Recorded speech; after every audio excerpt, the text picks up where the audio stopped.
Assalamualaikum. Selamat datang di channel Cerita Novika 2. Semoga hari ini teman-teman dalam keadaan sehat walafiat dan senantiasa diberikan kebahagiaan sepanjang hari.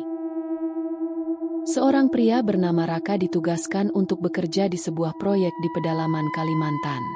Sebagai bagian dari fasilitas kerja, ia diberikan sebuah rumah dinas tua untuk ditempati bersama istrinya Alia dan anak mereka yang masih kecil, Dava.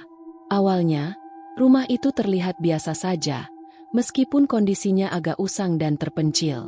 Namun, seiring berjalannya waktu, gangguan-gangguan mistis mulai terjadi.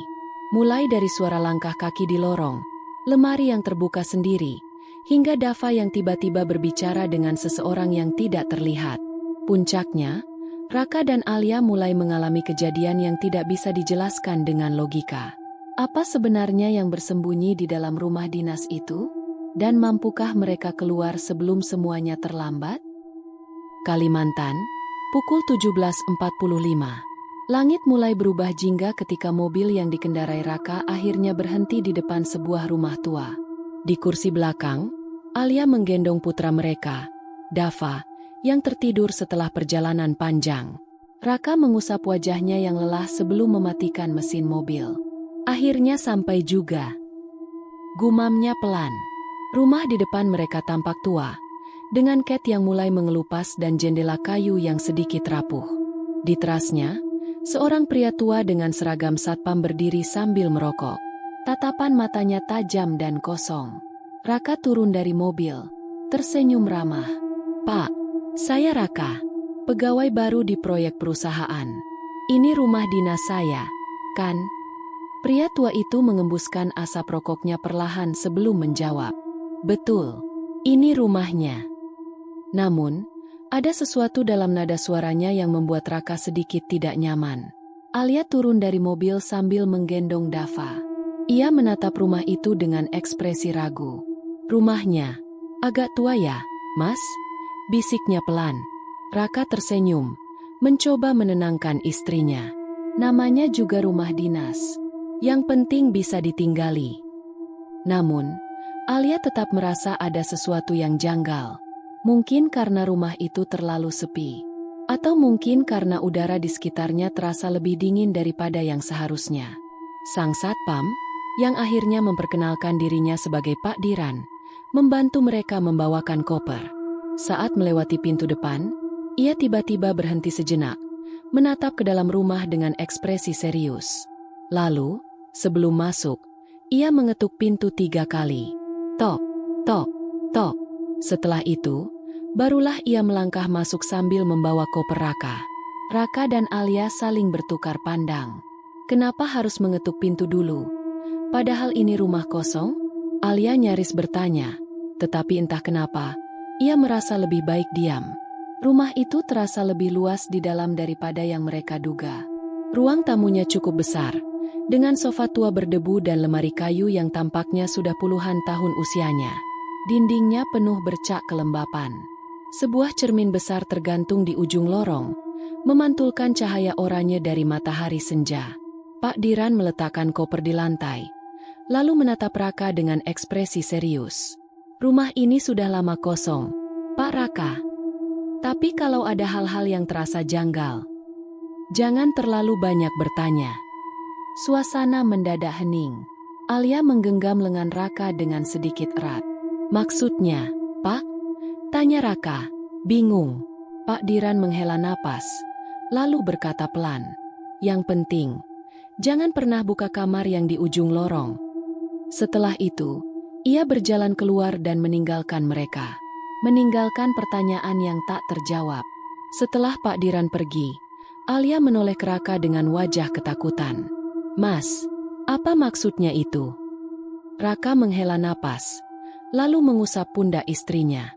"Sudahlah, mungkin cuma mitos atau kebiasaan orang sini aja." Alia masih merasa gelisah, tetapi ia memilih tidak memperpanjang masalah. Dava akhirnya terbangun dan mengucek matanya. "Ayah, kita sudah sampai." "Iya, Nak, ini rumah kita." Dava menatap ke sekeliling dengan mata polosnya, lalu tersenyum kecil. Rumahnya besar, Aku suka. Namun, ketika ia melihat ke arah lorong yang panjang di ujung rumah, senyumnya perlahan menghilang. Seolah ia melihat sesuatu di sana. Malam pertama di rumah itu, Alia tidak bisa tidur nyenyak.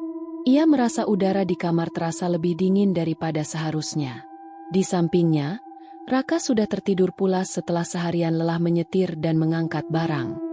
Dava pun tertidur dengan nyaman di ranjang kecil di sisi mereka. Namun, Alia tetap merasa tidak tenang. Hingga akhirnya, ia mendengar suara itu. Tok, tok, tok.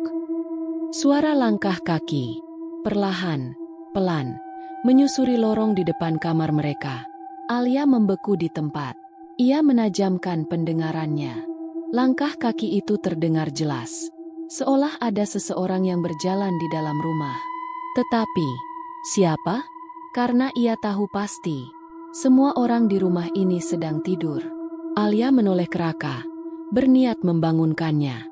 Namun, sebelum ia sempat menyentuh suaminya, langkah kaki itu berhenti. Tepat di depan pintu kamar mereka. Alia menahan napas. Hening. Sejenak, ia berpikir mungkin ia hanya berhalusinasi. Namun, tiba-tiba, gagang pintu bergerak sedikit. Seperti ada seseorang di luar yang ingin masuk. Alia langsung menarik selimutnya erat-erat. Matanya tak lepas dari gagang pintu yang bergerak perlahan. Jangan buka. Jangan buka. Lalu, gagang pintu berhenti bergerak. Dan saat itu juga, Dava tiba-tiba menggeliat dalam tidurnya dan berbisik pelan. Ibu, dia ada di luar. Hari pertama di rumah dinas berjalan cukup normal, setidaknya bagi Raka. Ia sibuk dengan pekerjaannya, pergi pagi dan pulang sore, meninggalkan Alia dan Dava di rumah sendirian. Namun, bagi Alia, rumah ini terasa semakin aneh. Sejak kejadian suara langkah kaki di lorong semalam, ia tidak bisa menghilangkan perasaan bahwa ada seseorang yang mengawasi mereka. Kadang, saat ia sedang mencuci piring di dapur, ia merasa seperti ada yang berdiri di belakangnya. Saat ia menoleh, tidak ada siapa-siapa. Saat ia menyapu ruang tamu, ia merasa ada mata yang mengintip dari lorong panjang di belakang rumah. Namun, ketika ia mencoba melihat lebih jelas, tidak ada siapa-siapa. Mungkin hanya perasaan saja, pikirnya. Namun, Dava mulai bersikap aneh, dan itu membuat Alia semakin yakin. Rumah ini menyimpan sesuatu yang tidak beres. Siang itu, Alia sedang menyiapkan makan siang di dapur ketika ia mendengar suara Dava tertawa di ruang tamu. Awalnya, ia mengira Dava hanya bermain sendiri dengan mainannya. Namun, saat ia mengintip, Dava sedang duduk di lantai, berbicara dengan seseorang. Tapi, tidak ada siapa-siapa di sana. Hanya Dava. Dan ia terlihat seperti sedang bercakap-cakap. Alia berjalan perlahan mendekati anaknya. Dava, kamu lagi ngobrol sama siapa, nak? Dava menoleh dengan polos dan tersenyum. Sama teman baru, Bu. Alia mengerutkan dahi. Teman baru? Siapa? Dava menunjuk ke kursi kosong di sudut ruangan. Itu dia, Bu. Dia tinggal di rumah ini. Darah Alia berdesir. Ia menelan ludah dan berusaha tetap tenang. Namanya siapa, nak? Dava tampak berpikir sebentar, lalu berkata, dia gak punya nama. Dia bilang, dulu dia pernah di sini, tapi gak bisa pergi.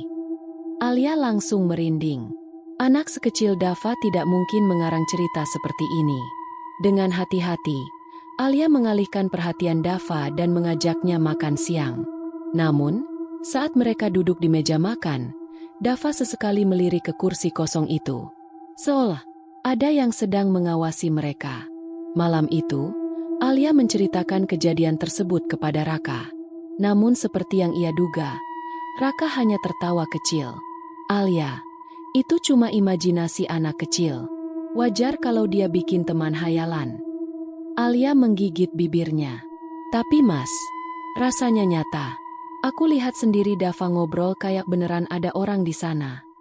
Raka menghela napas dan mengusap pundak istrinya. Udahlah, jangan terlalu dipikirin. Kita baru pindah. Mungkin Dava masih beradaptasi. Jangan langsung percaya yang aneh-aneh. Alia ingin membantah, tetapi ia tahu Raka tidak akan percaya. Jadi, ia memilih diam. Namun, ia tahu Dava tidak sedang berhayal. Dan ia merasa, teman, yang dimaksud Dava itu benar-benar ada. 2 hari kemudian, Alia mengalami keanehan baru. Siang itu, ia sedang membereskan kamar tamu yang selama ini tidak digunakan. Di sudut ruangan, ada sebuah lemari kayu tua yang tampak sudah lama tidak dipakai. Alia mencoba membuka lemari itu, tetapi terkunci. Mungkin kuncinya sudah hilang sejak lama. Jadi, ia membiarkannya saja. Namun, malamnya, lemari itu terbuka sendiri. Pukul 2 dini hari, Alia terbangun karena merasa haus.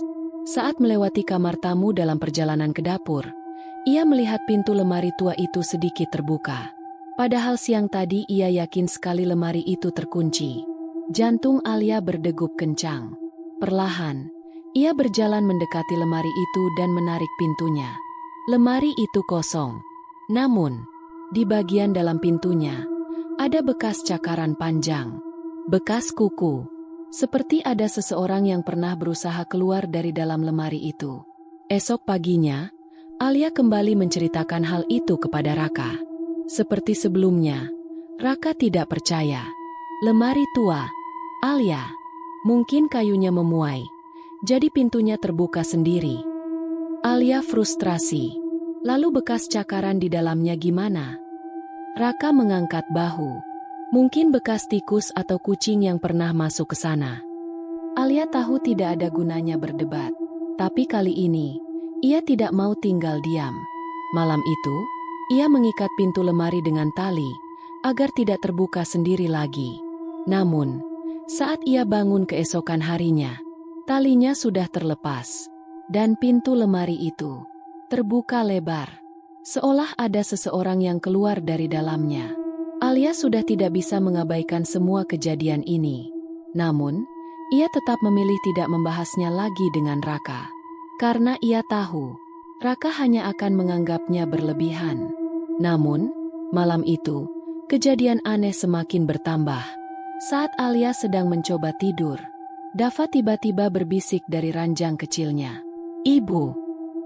Alia menoleh. "Kenapa, Nak?" Dava menunjuk ke arah pintu kamar yang setengah terbuka. Dia ngintip. "Bu." Pukul 2.45 dini hari. Alia terbangun tanpa alasan yang jelas. Udara di dalam kamar terasa lebih dingin dari biasanya, membuat bulu kuduknya meremang. Hening.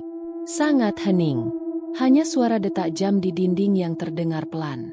Raka masih tertidur pulas di sampingnya. Namun, saat Alia membuka matanya lebih lebar, jantungnya hampir berhenti. Di luar jendela kamar, ada bayangan seseorang berdiri diam. Alia membeku di tempat. Bayangan itu tegak, tidak bergerak sedikit pun. Meskipun gelap, ia bisa melihat siluet seorang wanita dengan rambut panjang tergerai. Wanita itu menatap ke dalam kamar. Langsung ke arahnya. Alia ingin menjerit, tetapi suaranya tertahan di tenggorokan. Tangannya gemetar saat ia menyentuh bahu Raka. "Mas, bangun!" bisiknya panik. Namun, saat ia kembali menoleh ke jendela, bayangan itu sudah menghilang. Alia bergegas bangun dari ranjang. Dengan napas tersengal, ia berjalan ke jendela dan mengintip keluar. Tidak ada siapa-siapa, hanya halaman rumah yang gelap, diterangi lampu jalan yang temaram. Tapi ada sesuatu yang membuatnya semakin merinding. Tanah di luar jendela itu basah, dan di atasnya ada jejak kaki. Jejak kaki telanjang. Namun, jejak itu berhenti tepat di depan jendela. Seolah orang itu datang, tetapi tidak pernah pergi. Keesokan paginya, Alia mencoba bersikap biasa. Ia tidak menceritakan apapun kepada Raka. Namun, sesuatu yang lain membuatnya semakin tidak tenang. Saat Alia sedang merapikan ruang tamu, ia menemukan buku gambar Dava tergeletak di lantai.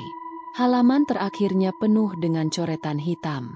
Di tengahnya, ada sosok tinggi dengan rambut panjang menutupi wajahnya. Sosok itu berdiri di depan jendela rumah. Dava tiba-tiba muncul di sampingnya dan tersenyum polos. Itu temanku, Bu. Teman yang suka main malam-malam. Darah Alia berdesir. Ia berlutut, memegang bahu Dava dengan lembut. Dava, siapa temanmu itu? Dava mengangkat bahunya santai. Aku gak tahu namanya, Bu. Tapi dia suka lihat kita tidur. Alia hampir menjatuhkan buku gambar itu. Lihat kita tidur. Iya, dia selalu di jendela. Kadang dia ketawa. Alia tidak bisa lagi menahan ketakutannya. Dava mungkin masih terlalu kecil untuk mengerti. Tetapi Alia tahu, apa yang ia lihat semalam bukan kebetulan. Hari itu, Alia mencoba mengalihkan pikirannya dengan bersih-bersih rumah. Namun, saat ia memeriksa pintu depan, sesuatu membuatnya semakin yakin bahwa ada yang tidak beres. Pintu itu terbuka sedikit. Padahal ia ingat betul bahwa semalam sebelum tidur, ia sudah menguncinya. Alia mencoba menenangkan diri. Mungkin Raka lupa mengunci saat ia pergi ke kantor pagi tadi. Namun, malamnya, kejadian itu terulang kembali.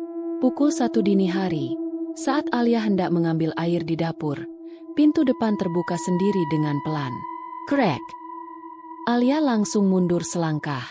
Jantungnya berdegup kencang. Ia segera menutup pintu dan memeriksa kunci. Terkunci rapat.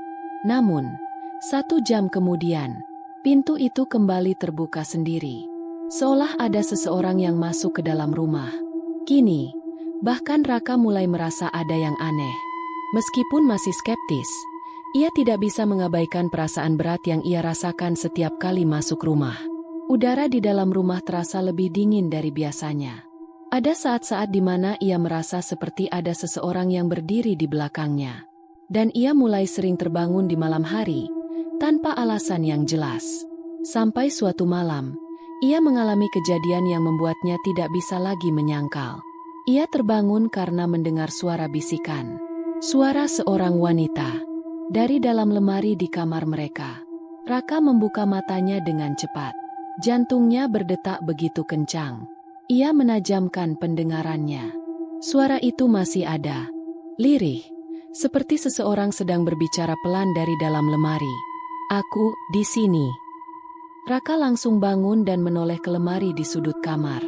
Pintu lemari itu sedikit terbuka. Dari celahnya, ada sesuatu yang mengintip. Sepasang mata. Mata yang kosong dan tak berkedip.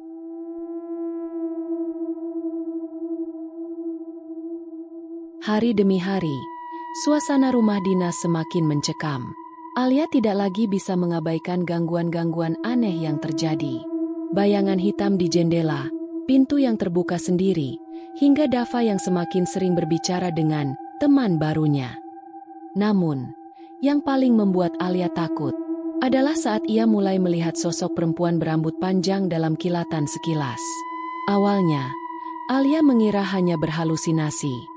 Seperti sore itu, ketika ia sedang mencuci piring di dapur, di cermin kecil yang tergantung di dinding, ia melihat sesuatu. Seorang perempuan berambut panjang, berdiri di lorong belakang. Namun, saat Alia menoleh dengan cepat, tidak ada siapa-siapa. Namun, cermin itu berembun. Seolah ada seseorang yang baru saja berdiri di sana. Gangguan semakin sering terjadi. Dava yang biasanya tidur nyenyak, kini sering terbangun tengah malam. Dan setiap kali ia terbangun, ia selalu menangis ketakutan. Ibu, dia ada di sana. Dava menunjuk ke sudut kamar. Namun, tidak ada siapa-siapa di sana. Alia berusaha menenangkan putranya. Tetapi ia tahu, Dava benar-benar melihat sesuatu. Karena saat ia bertanya, Dava hanya menggigil dan menutup wajahnya dengan selimut. Ibu, dia senyum ke aku. Raka masih mencoba mengabaikan semua kejadian ini. Baginya, semua hanya kebetulan. Mungkin Alia hanya terlalu lelah. Mungkin Dava hanya mengalami mimpi buruk. Namun, pada suatu malam, ia mengalami sesuatu yang membuatnya tidak bisa menyangkal lagi. Malam itu, Raka harus lembur di kantor. Ia baru pulang pukul 1.30 dini hari. Saat ia masuk ke dalam rumah, suasana terasa berbeda. Lebih dingin, lebih sunyi, lebih berat. Namun, yang paling aneh, ia mendengar suara kursi bergeser dari ruang tamu. Seperti ada seseorang yang baru saja berdiri dari duduknya. Namun, tidak ada siapa-siapa. Raka menutup pintu depan perlahan. Saat ia berjalan menuju kamar, ia merasa sesuatu yang aneh. Pintu kamar terbuka sedikit. Dari celah pintu yang sempit, ada seseorang yang mengintip dari dalam kamar. Mata hitam, kosong, tak berkedip. Raka langsung merinding. "Alia?" panggilnya pelan. Namun, sosok itu tidak menjawab. Dan saat Raka membuka pintu kamar dengan cepat, tidak ada siapa-siapa di sana. Alia dan Dava tertidur lelap di ranjang. Raka berdiri diam di depan pintu. Dadanya naik turun. Ia yakin melihat seseorang di balik pintu tadi. Namun kini, tidak ada tanda-tanda siapapun. Ia melihat sekeliling kamar. Semua normal. Tapi, saat ia menutup pintu kembali, di balik pintu, ada bekas sidik jari panjang yang menempel di kayu. Sidik jari yang bukan milik manusia. Pukul 2.10 dini hari. Alia terbangun dengan perasaan aneh. Ada sesuatu yang tidak beres. Ia merasakan hangatnya tubuh seseorang di sampingnya. Napas pelan terdengar di sebelah telinganya. Seperti Raka yang sedang tertidur. Namun, ada yang terasa berbeda. Dingin. Bau lembab yang tidak familiar. Alia menggigil.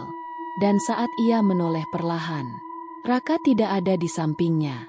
Jantungnya berdegup kencang. Matanya langsung mencari Raka. Dan saat ia melihat ke arah meja kerja di sudut kamar, Raka masih di sana, tertidur dengan kepala tertelungkup di atas meja. Namun, kalau Raka ada di sana, lalu, siapa yang tidur di sampingnya barusan? Alia langsung merinding. Ia menarik selimutnya erat-erat. Tubuhnya mulai gemetar. Namun, sebelum ia sempat bergerak, Dava tiba-tiba tertawa kecil. "Ibu, itu bukan ayah." Alia membeku.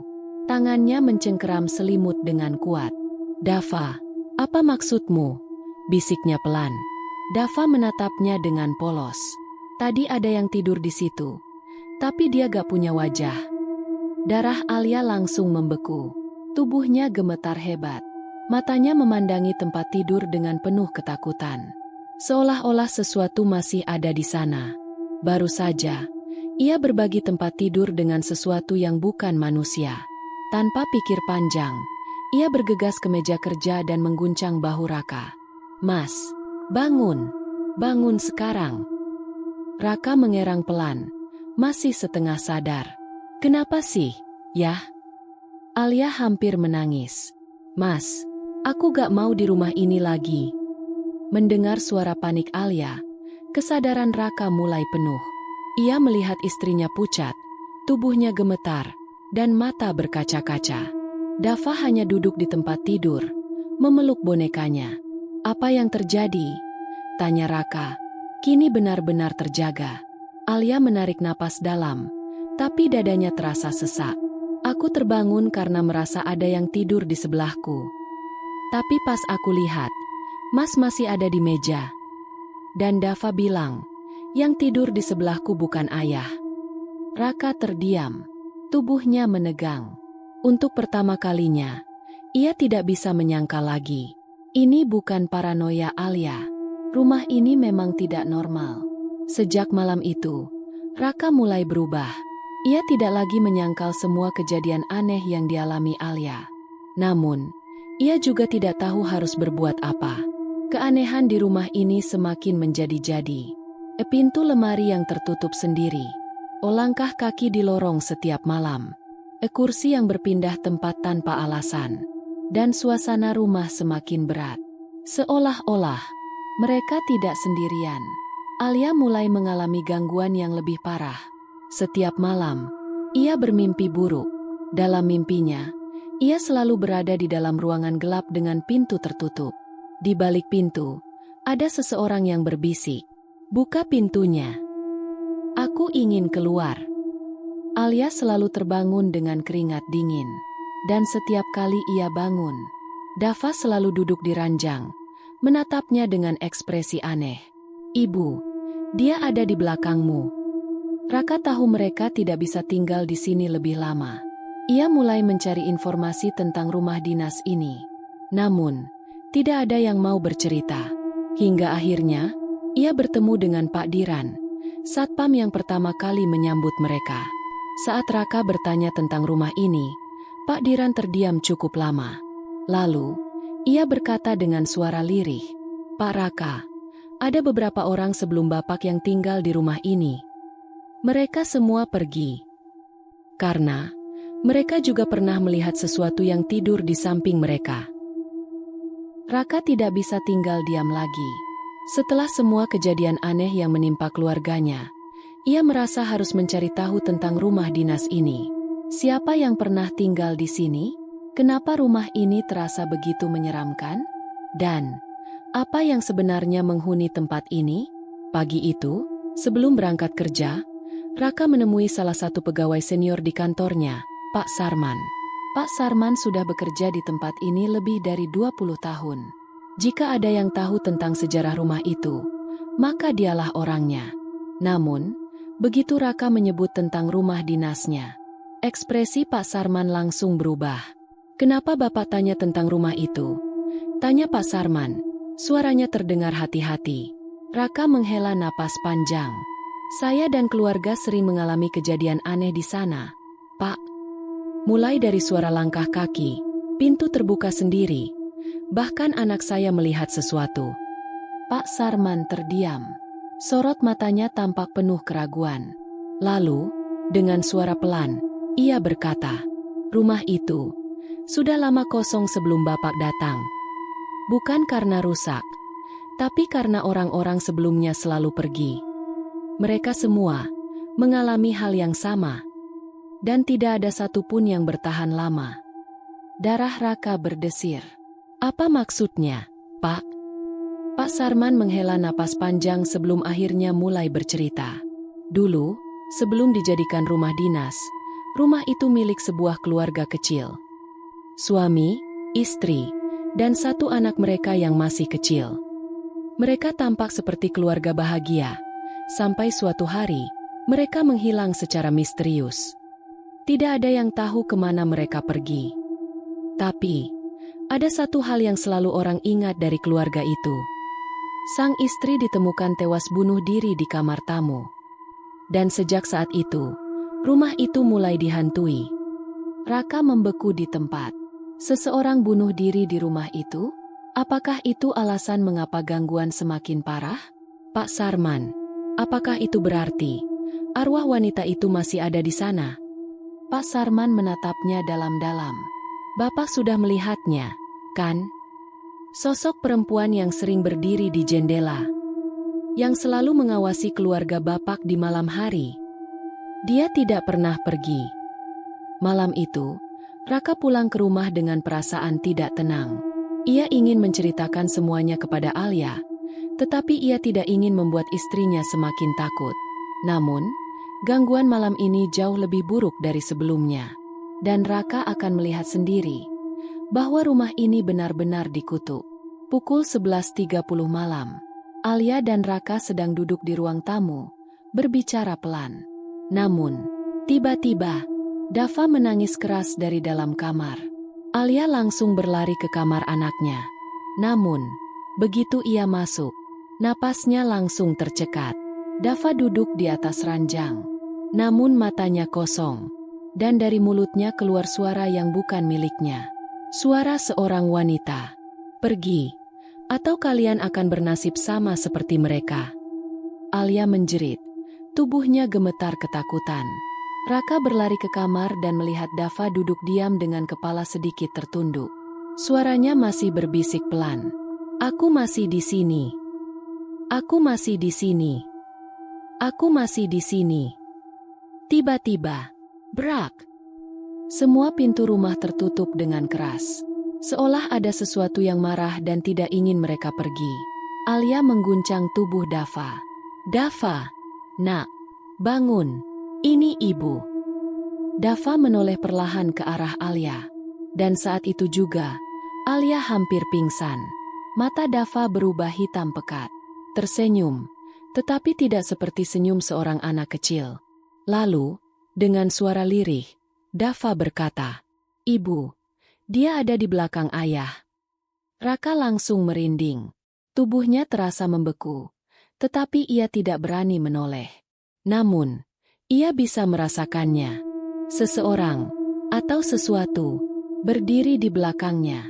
Hawa dingin yang menusuk, bau busuk yang menusuk hidung, dan suara napas pelan yang terdengar di tengkuknya. "Pergi, atau kalian akan menjadi bagian dari rumah ini." Tiba-tiba, terdengar suara keras dari dalam lemari tua di kamar tamu. Duk, duk, duk. Suara ketukan dari dalam lemari.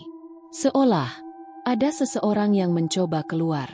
Atau sesuatu yang terkunci di dalamnya. Alia dan Raka saling berpandangan. Tubuh mereka gemetar. Ini bukan lagi sekadar gangguan. Rumah ini benar-benar dihuni sesuatu yang tidak ingin mereka ada di sana. Dan mereka harus pergi sebelum terlambat. Pukul 2.15 dini hari. Raka tidak bisa menunggu lebih lama. Setelah semua yang terjadi malam ini, Dava yang kerasukan, pintu-pintu yang terbanting sendiri, suara dari dalam lemari tua. Mereka harus pergi. Ia tidak peduli meskipun masih gelap dan hujan gerimis di luar. Yang penting, ia harus membawa keluarganya keluar dari rumah ini sebelum sesuatu yang lebih buruk terjadi. "Alia, cepat bangunkan Dava. Kita pergi sekarang." Alia, yang masih gemetar ketakutan, mengangguk dan segera menggendong Dava yang setengah sadar. Namun, begitu mereka mulai bergerak, semua lampu rumah tiba-tiba padam. Krek, krek, krek.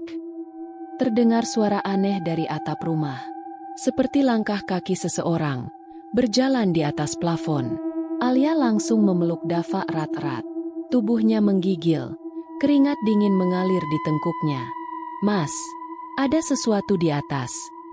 Namun, sebelum Raka sempat merespons, sebuah suara pelan terdengar di dekat mereka. Suara seorang wanita. "Kalian tidak boleh pergi." Alia langsung menjerit tertahan. Suaranya terdengar begitu dekat. Seolah-olah seseorang sedang berdiri tepat di belakangnya. Raka mengeraskan rahangnya dan mencoba tetap tenang. Ia menggenggam tangan Alia erat-erat, lalu menariknya ke arah pintu depan. "Jangan dengarkan, kita harus keluar dari sini sekarang." Namun, begitu mereka tiba di pintu, gagang pintu tidak bisa diputar. Pintu itu terkunci sendiri, seolah ada sesuatu yang tidak ingin mereka pergi. "Sial!" Raka mencoba menarik pintu dengan sekuat tenaga, tapi pintu itu tidak bergerak sama sekali. Seakan-akan ada kekuatan tak kasat mata yang menahannya. Duk, duk, duk. Tiba-tiba, lemari tua di ruang tamu bergetar hebat, seolah sesuatu sedang berusaha keluar dari dalamnya. Alia semakin menangis ketakutan. Dava, yang masih berada dalam gendongan ibunya, tiba-tiba mengangkat wajahnya dan menatap Alia dengan mata kosong. Lalu ia berkata pelan, "Ibu, dia sudah di belakang ayah." Darah Raka langsung membeku. Tanpa berpikir panjang, ia membalikkan tubuhnya. Namun, tidak ada siapa-siapa. Hanya lorong gelap yang dingin dan sunyi.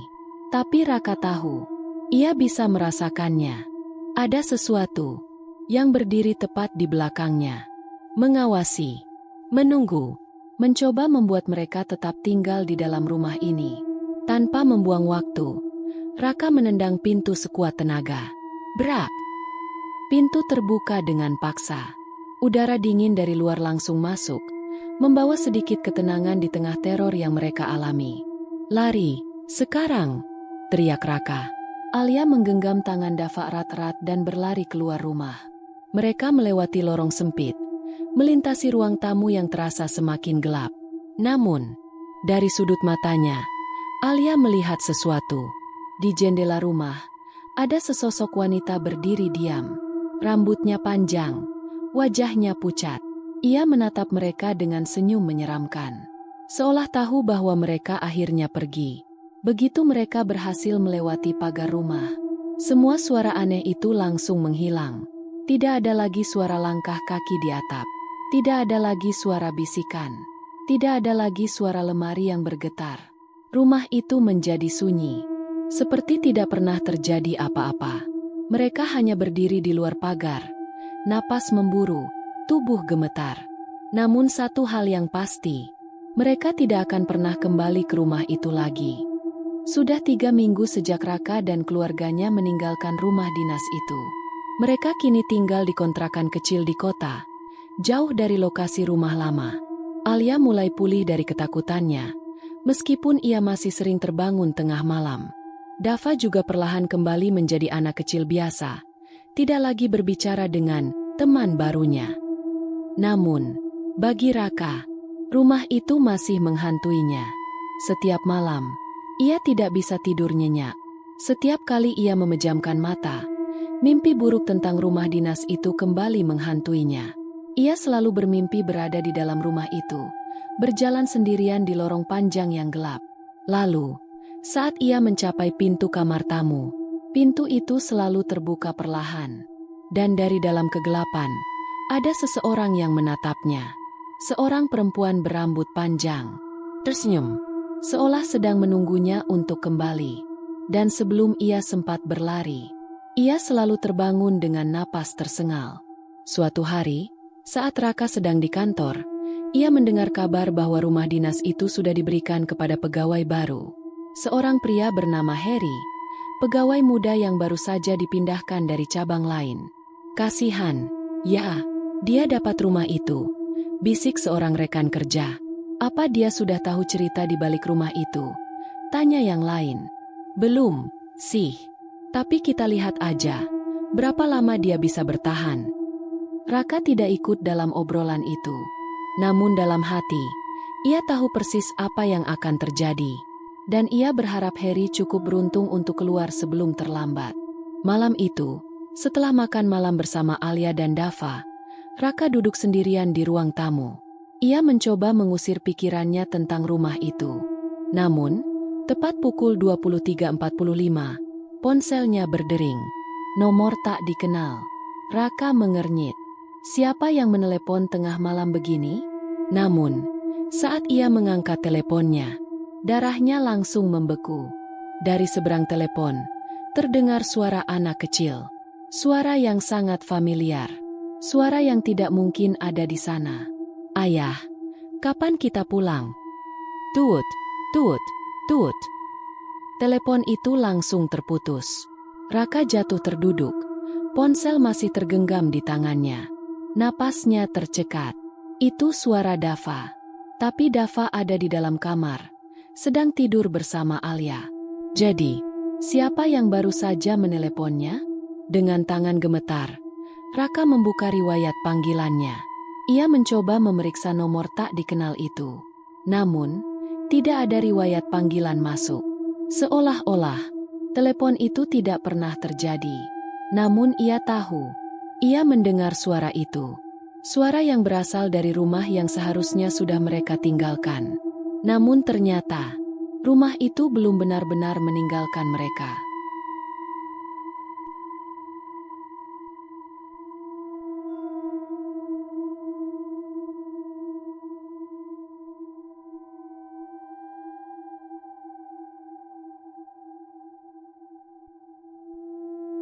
Demikian cerita hari ini. Semoga teman-teman dapat terhibur dan dapat mengambil hikmah kebaikan isi di dalamnya. Jangan lupa juga bagikan cerita ini kepada teman-teman yang lain agar mereka juga bisa mendapatkan hiburan yang sama. Mohon maaf apabila ada kesalahan kata dan ucapan kami dalam membacakan cerita ini. Terima kasih dan wassalamualaikum.